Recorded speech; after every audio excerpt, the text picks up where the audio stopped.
It's time now for Quick Take by the Numbers, where we give you numbers that tell the story. This morning's number is 2.1 million.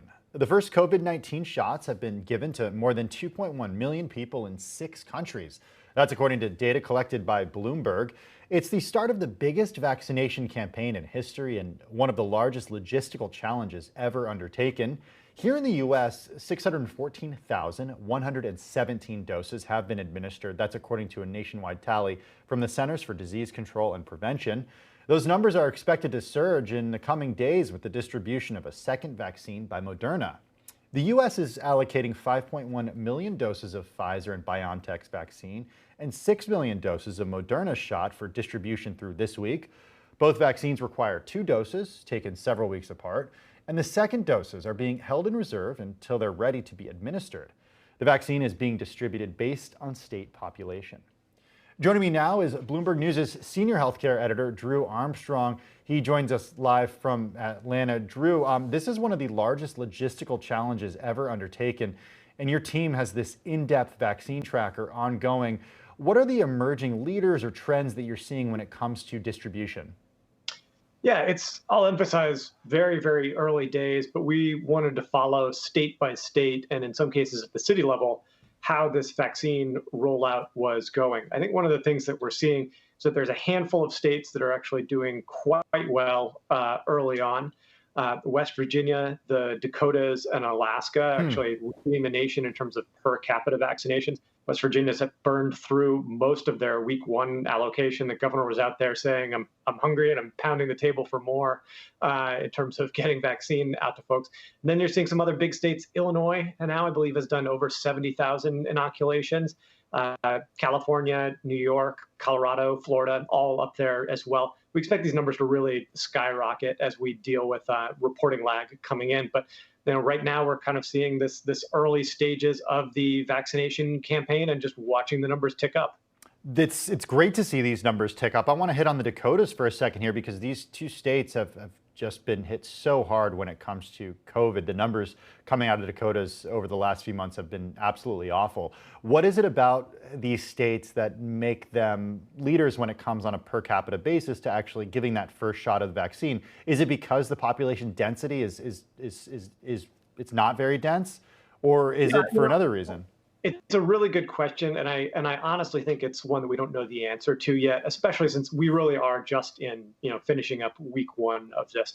I think a better way of measuring this is going to be in a couple of weeks. One of the things we do know is going on is that distribution of these vaccines and administration right now is very centralized. This is being done at big health centers, hospitals, and increasingly will be done in nursing homes. So if you have a handful of big healthcare centers, or you've done a particularly good job at getting vaccine out to your hospitals and your clinics, you'll do big batches of people at once. So in a lot of cases, it's going to be about the logistics of saying, hey, everybody here gets their shot, in the next couple of days, and we're going to really do a good job. We'll see big spikes of numbers like that.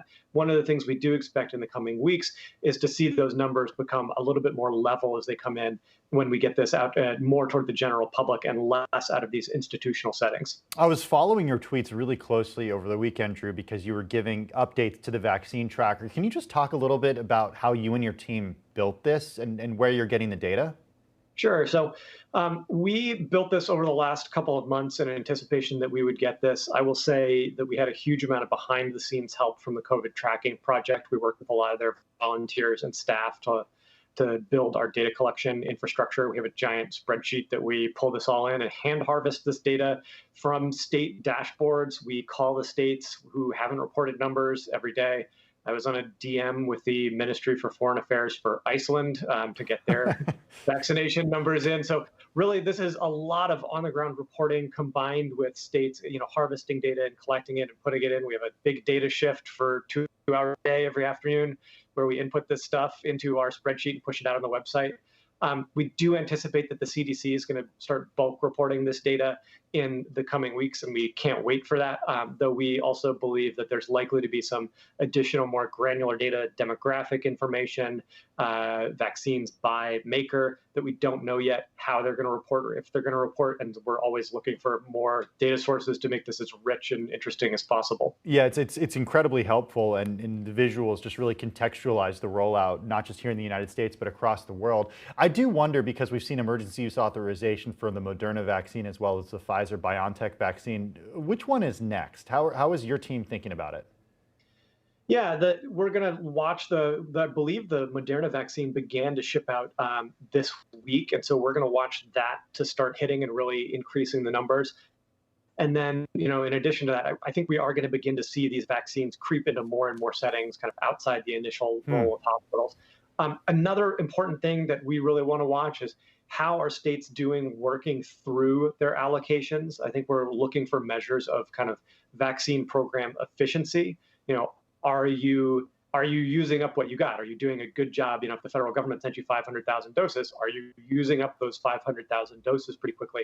Or are you sitting on a whole lot of vaccine stock because you haven't been able to roll this out efficiently? So we'll be introducing stuff like that in the coming days and weeks as a way to help normal citizens, and also to help state departments and public health officials get a good view of what's going on out in the rest of the country. What do the early data tell us, though, Drew? Does it seem like the U.S. is actually doing a good job? As you and your team write in this piece, this is one of the largest logistical challenges ever undertaken and the biggest vaccination campaign in history. What's the report card thus far? I honestly will just say I think it really is too early to tell. We need to see what happens when vaccinations are in. I think the time to assess that is when vaccinations have gotten into the millions, and we know then how things are going. You can see comparatively against countries like the UK, they already have, I believe, 500,000 people vaccinated. Obviously, that's a much bigger percentage of their population than the US, and they've done that, I believe, in about around 2 weeks or so. It's taken them to get there. So there's going to be a bit of a, not just a state by state race, which we're already seeing. Illinois' governor's office was out there touting their lead overall in our ranking. The West Virginia governor put out a statement saying West Virginia gets it done, citing us. I believe we're also going to see the same sort of kind of healthy competition among countries as well. We've got the EU close to approving, or I believe has actually cleared the Pfizer vaccine for emergency use. So we're going to be counting that. The international competition to get these inoculations done is going to be a very interesting one as well. But I think we need to wait probably a couple more weeks until we have a really solid set of vaccination data to say, is this going well or is it not? This is just an absolutely incredible tool, Drew. Kudos to you and your team for pulling this off, and I encourage everybody to check it out. It's available at Bloomberg.com. Bloomberg News senior healthcare editor Drew Armstrong joining us live from Atlanta today. Drew, thanks as always.